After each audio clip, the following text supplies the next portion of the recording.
salvación no tardará.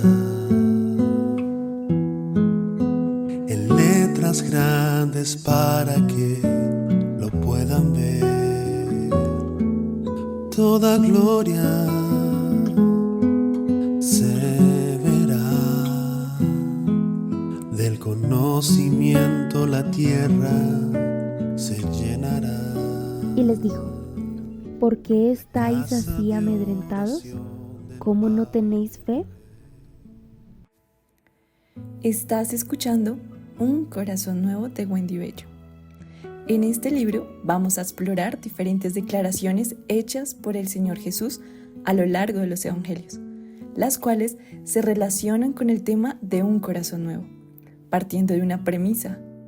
Tenemos un corazón muerto que solo Cristo trae a la vida y luego lo cambia.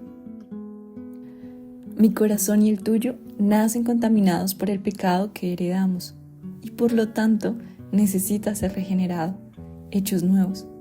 Esto no es algo que logremos por nuestra propia cuenta. El corazón nuevo es un milagro con la firma de Dios. Buenos días a todas, amadas hermanas. Ivoncita, muchas gracias por estar aquí. Y estamos ya en el capítulo 9. Seguimos aprendiendo más sobre el Señor y todo lo que eso implica en este nuevo corazón. Así es, Dianita, estamos ya en la recta final. Buen día para ti y para todas las personas que nos escuchan. El Señor les bendiga y continúe edificando sus corazones.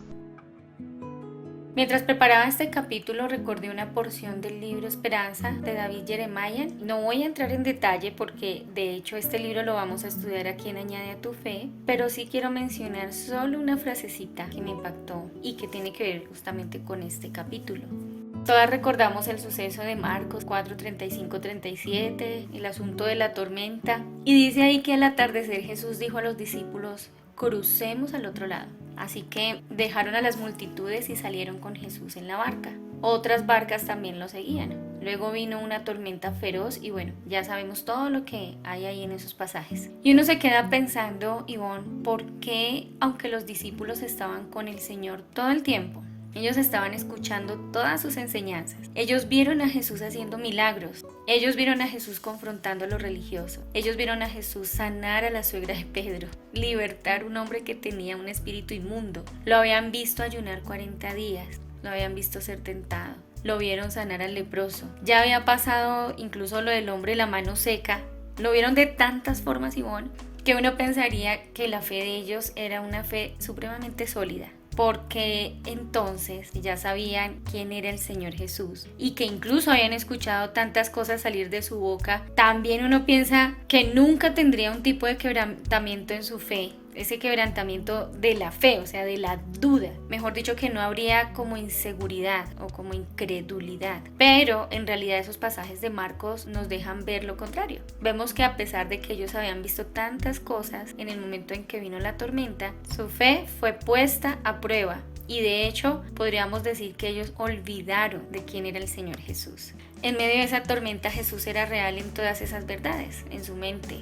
Pero Jesús no había bajado en esa realidad a sus corazones. Es decir, tener esa certeza en su corazón de saber que aquel que estaba en el barco, en esa barca con ellos, era el mismo Dios, que tenía incluso la potestad sobre todas las cosas. Entonces el capítulo anterior, Ivonne, estábamos hablando acerca de las pruebas, ¿te acuerdas? Y es bueno decir que la fe de un corazón nuevo es una fe ya inquebrantable. Es una fe que pasó ya por diversas pruebas, es una fe firme, es una fe que tiene una realidad, porque el conocimiento adquirido no fue solamente en la letra o en la ley, sino que fue un conocimiento adquirido en la experiencia. Cuando tú ves al Señor metiendo su mano en tu vida y mudando las cosas, en ese mudar parece que estuviera destruyendo otras. Yo siempre uso este ejemplo. Imagina que tú compras un terreno porque tienes un proyecto para realizar allí, para poder cumplir con esos planos. Y te das cuenta que algunas de esas cosas que se encuentran actualmente ahí, edificaciones antiguas, otras cosas, no corresponden o no ayudan a llevar a cabo los planos originales del proyecto. Entonces,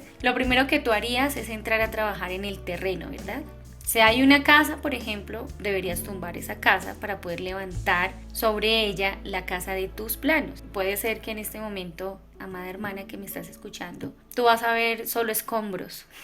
La verdad es que en la mente del dueño de ese terreno hay una casa ya edificada, ya terminada, hay unos planos ya cumplidos. Él sabe exactamente cómo va a quedar. Entonces nosotros somos como ese terreno, que hace parte de esos planos perfectos, eternos de Dios. Porque la palabra del Señor dice que Él está edificando una casa para Dios. Pero en esa edificación van a ocurrir muchas cosas, como ocurre en lo natural. Cuando tú estás haciendo una edificación, hay cosas que ocurren que no estaban contempladas dentro de la lista de actividades, pero que hacen parte de esa lista de acciones. Entonces Dios en su providencia divina conoce todas las cosas, tú te sorprendes, pero Dios, que entiende y ve ya todo hecho en el Señor, no se carga ni se sorprende.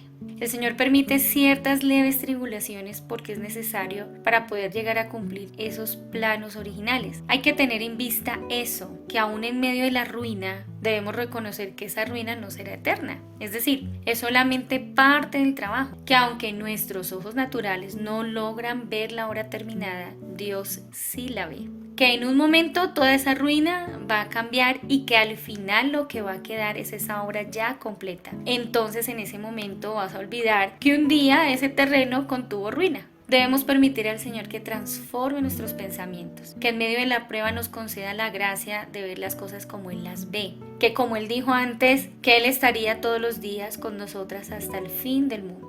Hoy podamos tener la fe que pasó, y esto parece contrario, pero es como una fe pequeña, que crece, o una fe que es poco incrédula, para pasar de esa poca certeza a una fe más fuerte. Ese es el trabajo de Dios para nuestra vida.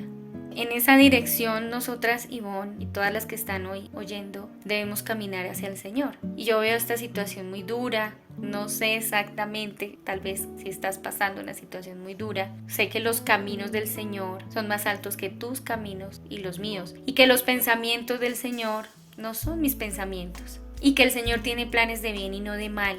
Todas las cosas, como decíamos ayer, cooperan para bien. Seguramente tú y yo en algún momento hemos pensado como los discípulos pensaron allá en la cena de la barca. Pero ¿cómo es posible que Jesús esté tomando una siesta? Como que tú ves a un Dios indiferente a la situación. Seguramente ellos estaban desesperados y empezaron a gritar: ¿no te importa que nos ahoguemos? Yo me los imagino así. Y tal vez, hermana, seguramente estés pasando por una tormenta y se escuchan esos gritos. Casi que logro escuchar al leer esos pasajes que son tus mismos gritos. Mas cuando tú sigues leyendo, encuentras que Jesús reprendió el viento y dijo a las olas: silencio, cálmense. Y de repente el viento se detuvo. Hubo una gran calma, la crisis había terminado. Los pasajes nos dicen que Jesús reprendió el viento y el viento lo obedeció. Y esto es una gran exhibición de poder milagrosa de la autoridad de Dios. El punto aquí, hermanas, es entender estos pasajes en nuestra vida. Jesucristo sigue siendo el Señor. Amén, amén. Jesucristo sigue siendo el Señor. Amén. Me llama la atención algo, y es que hay un sinnúmero de ejemplos en la palabra y en la vida de la iglesia.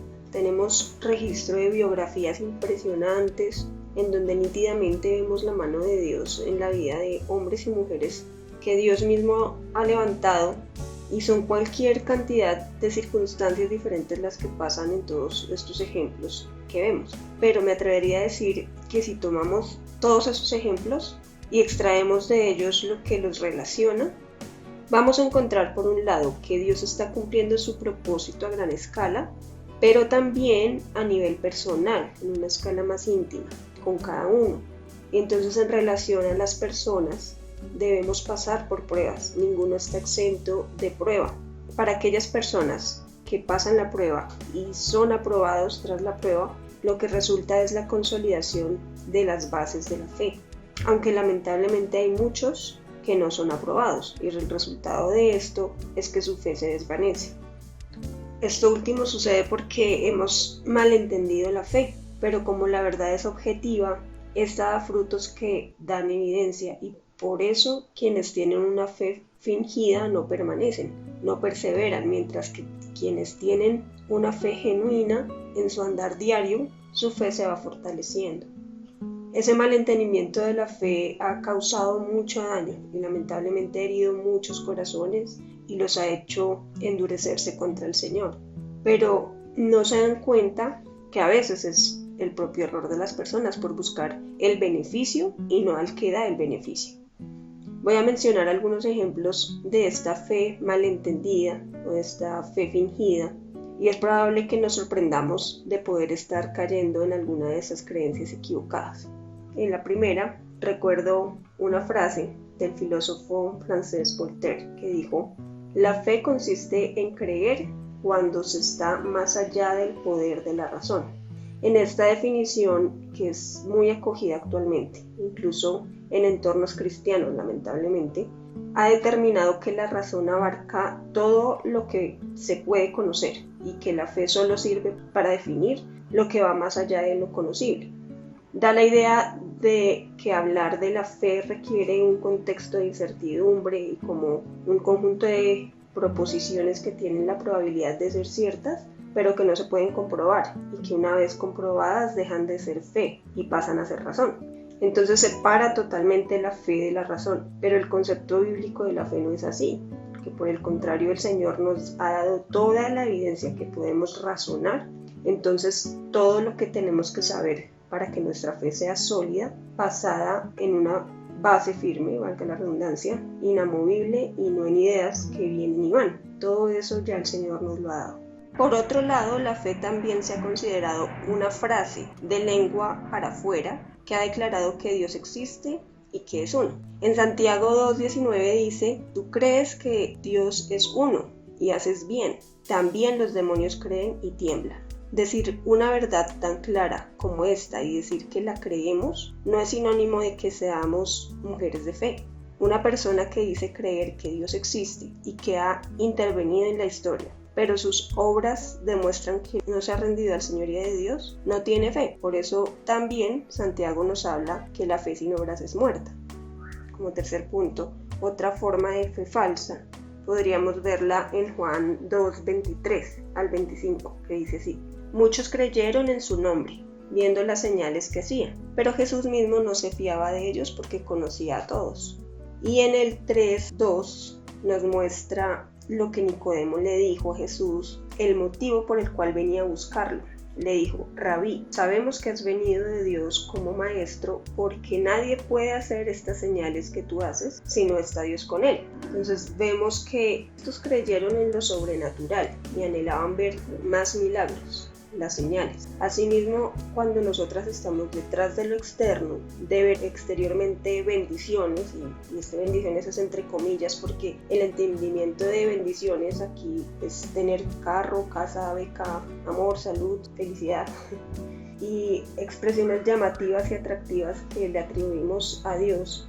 Y este es el motivo condicional con el que nos hace buscar al Señor. Esto no es una fe genuina y no estamos ejerciendo una fe genuina. Así como en este pasaje, puesto que Jesús conocía los corazones, sabía que ellos no eran de fiar porque su anhelo no era Jesús, sino los milagros. Lo mismo ocurrió después de que Jesús milagrosamente multiplicara los panes y los peces y alimentara a la multitud. La palabra dice que muchos le seguían, pero Jesús reveló sus verdaderas intenciones. En Juan 6:26 dice que ellos le buscaban porque comieron de los panes y se saciaron. Estos estaban dispuestos a seguir a Jesús no porque era el pan de vida, sino porque vieron en él una fuente de prosperidad material. Y por último, mencionaré esa falsa fe que se expresa religiosamente o mediante la justicia propia. Y esta en particular, a mi juicio, creo que es la que extiende como un veneno a quienes están alrededor, porque quienes se jactan de esta fe dan muy mal testimonio y el efecto que producen en las personas es no querer ser como ellos. Suele ocurrir con personas que tienen un celo religioso o ético obsesivo, así como el de los judíos de quienes habló Pablo en Romanos 9:10. Su celo no era conforme a un pleno conocimiento porque se dedicaron a ir tras la salvación, no por fe, sino como por obras de la ley. Un ejemplo práctico es el fariseo de la parábola que fue al templo a orar diciendo: "Dios, te doy gracias porque no soy como los demás hombres". Él creía en su propio esfuerzo para lograr conformarse al código moral, pero no confiaba en Cristo para su justificación.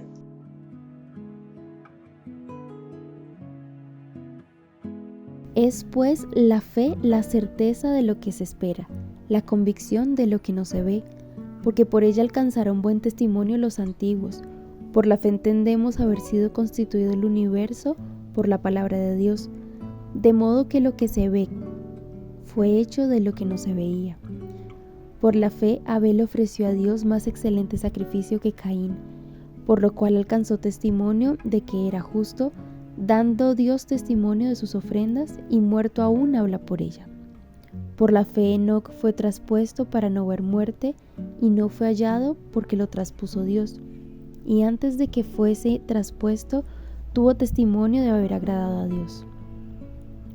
Pero sin fe es imposible agradar a Dios, porque es necesario que el que se acerca a Dios crea que le hay, y que es galardonador de los que le buscan.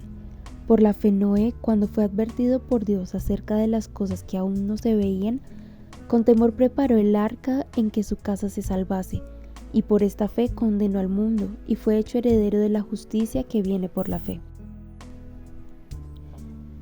Por la fe Abraham, siendo llamado, obedeció salir al lugar que había de recibir como herencia, y salió sin saber a dónde iba. Por la fe habitó como extranjero en la tierra prometida como en tierra ajena, morando en tierras con Isaac y Jacob, coherederos de la misma promesa, porque esperaba la ciudad que tiene fundamentos, cuyo arquitecto y constructor es Dios. Por la fe también la misma Sara, siendo estéril, recibió fuerza para concebir, y dio a luz aún fuera del tiempo de la edad, porque creyó que era fiel quien lo había prometido. Por lo cual también de uno, y ese ya casi muerto, salieron como las estrellas del cielo en multitud, y como la arena innumerable que está a la orilla del mar.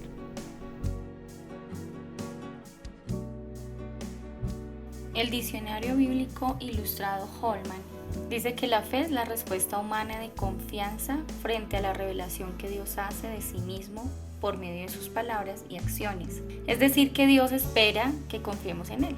La falta de confianza en Él es la escena del primer pecado de la fe bíblica. La verdadera fe es la confianza en la obra de Cristo. También podríamos decir, a la luz del libro de Hebreos, que la verdadera fe no retrocede. Entonces la definición de fe que encontramos en la Biblia es que tiene varios significados. De alguna manera muestran la influencia de Dios en nuestra cosmovisión. Por un lado, es una fe que se apoya en la palabra de Dios. La fe es la respuesta humana a lo que Dios dice por medio de su palabra. Porque es la certeza de las cosas, es decir, es la convicción sobre hechos que no se ven, de cosas invisibles que todavía no han acontecido, porque hasta ahora no las hemos podido alcanzar. En otras palabras, la fe es la certeza de lo desconocido, es decir, de lo invisible. William Hendricks dice que la fe es la garantía, es la prueba de fruto de lo invisible. El Señor está sentado a su derecha, no vemos el Espíritu Santo, no vemos tampoco el reino de Dios, mas sabemos todo esto ¿por qué?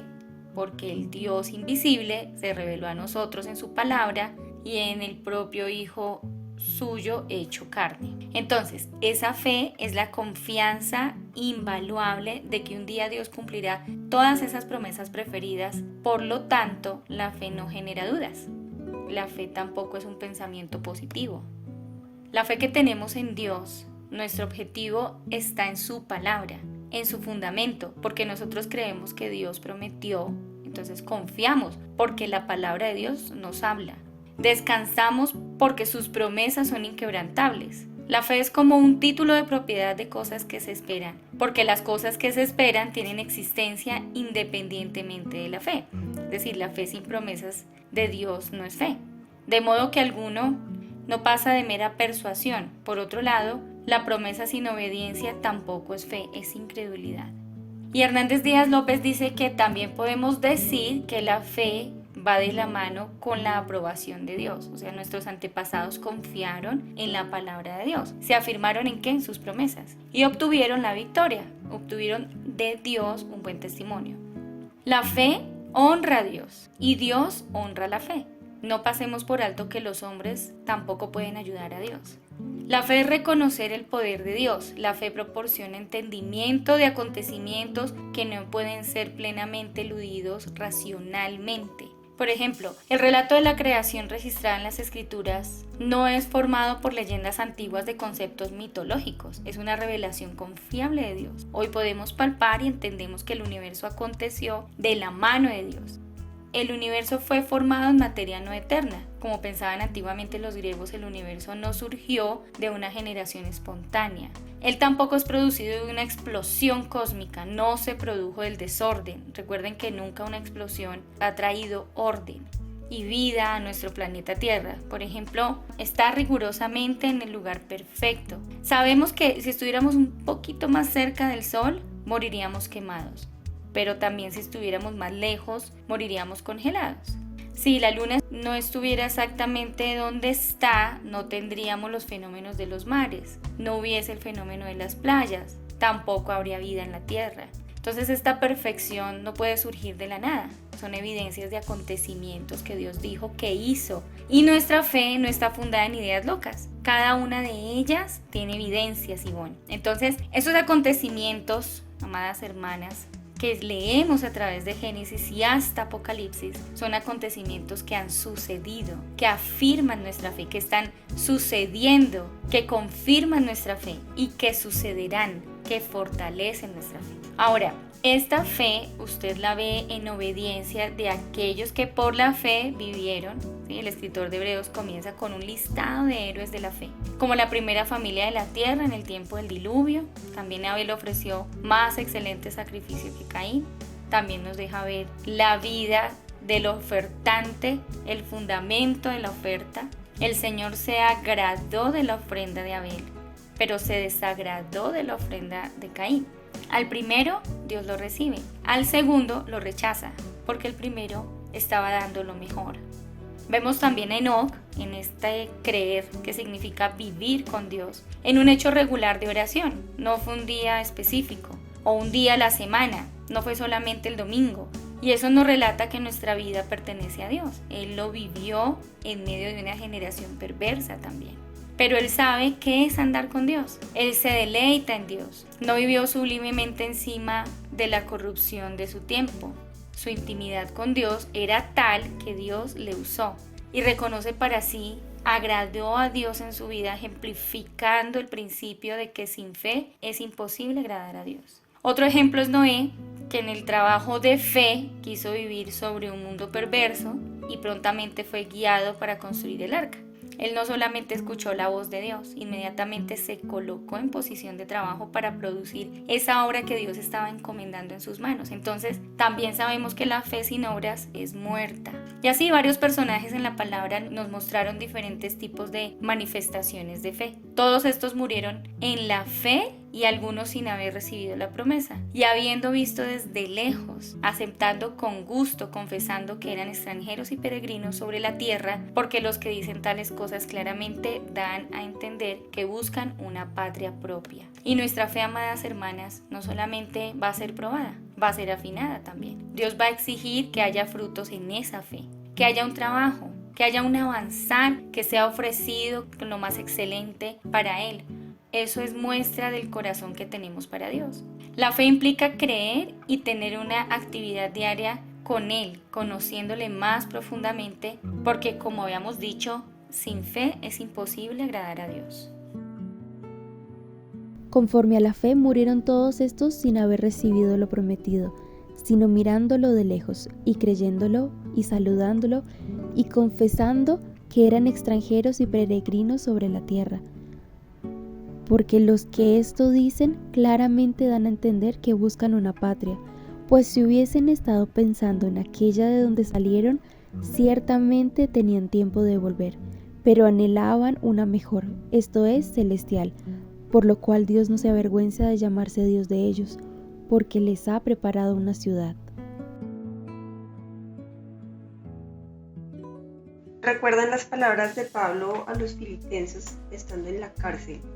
Aún sin sentencia, pero con todas las probabilidades de que esta sentencia fuera la muerte. Y tras contarles los padecimientos y persecuciones que estaba viviendo, y aún así él les dice: antes bien, con toda confianza, como siempre ahora también será magnificado Cristo en mi cuerpo, o por vida o por muerte. porque para mí el vivir es Cristo y el morir es ganancia.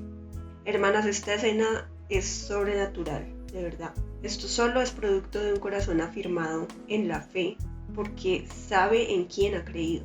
Es producto de una intimidad estrecha con el Señor, que no le está demandando razones, ni explicaciones, ni exigencias de que fuera liberado, de que fuera puesto en un lugar de excelencia, porque como es el hijo del rey, debería estar en otro lugar y no en la cárcel. No, nada parecido a esto. Por el contrario, es un corazón totalmente humilde, que reconoce que no tiene ningún control sobre su vida porque ésta depende solo del Señor. Y en esta humildad expresa total confianza manifestada en la serenidad, en el descanso en Cristo y en la obediencia de solo preocuparse de seguir haciendo la obra encomendada por Dios. Porque fíjense que Pablo, en su condición de prisionero, no puso en pausa su apostolado. Él allí escribió a los filipenses y varias cartas más a otros hermanos. Y lo que expresaban estas cartas no era que por favor le ayudaran, que por favor fueran a sacarlo de allí, ni que se vengaran de los que le habían encarcelado porque era una injusticia, no, nada de eso. El foco de todas sus cartas era Cristo mismo y la expansión de su reino. Eso era lo que ocupaba plenamente la mente de Pablo. Esa es fe genuina y firme, el resultado de un corazón inundado del Señor que solo sigue su voluntad, es decir, que obedece. Y obedecer a veces es hacer, pero a veces también es no hacer. Y para terminar voy a citar una parte del libro respecto a esta expresión de fe en la obediencia. Dice así: una mujer que quiere vivir conforme al diseño de Dios, aprende a esperar en un tiempo perfecto de Dios. Y sí, ese tiempo puede significar minutos, horas o días, pero también puede tomar años. Cuando estoy en Cristo, reconozco que cada cosa que suceda o que no suceda en mi vida está bajo su soberanía y por lo tanto mi corazón siempre debe decir: no mi voluntad, Padre, sino la tuya, como nos lo modeló Jesús. De eso también se trata la fe. Todos nacemos con un corazón muerto a causa del pecado. Solo mediante la obra salvadora de Cristo un corazón muerto puede cobrar vida. Yo no lo puedo hacer. Llegar a tener un corazón completamente nuevo es un proceso que vivimos de este lado de la eternidad. Estás escuchando el podcast de Un Corazón Nuevo de la autora Wendy Bello, con la ayuda de Diana Ramírez e Ivonne Alvarado. Queremos animarte a comprar tu libro y participar a otras mujeres de este estudio. Cuando sientes que el aire te falta y casi no puedes respirar porque el temor te está apretando las venas, solo la palabra de vida te puede reanimar y darte el oxígeno que nunca acaba. Si decimos que oramos a Dios, entonces intrínsecamente estamos reconociendo que Él es quien tiene el poder de hacerlo y también la potestad de decidir cómo, cuándo y si lo hace. No es el tamaño de mi fe, no es la grandeza de mi fe, no soy yo, es Él. Nos vemos mañana en la siguiente emisión. Conéctate cada día con Añada tu Fe y participa de nuestros estudios. Que nuestra vida sea renovada por medio de la renovación de nuestro entendimiento. Viviendo en santidad y comunión, manifestando la gloria de Dios Padre. En Él somos casa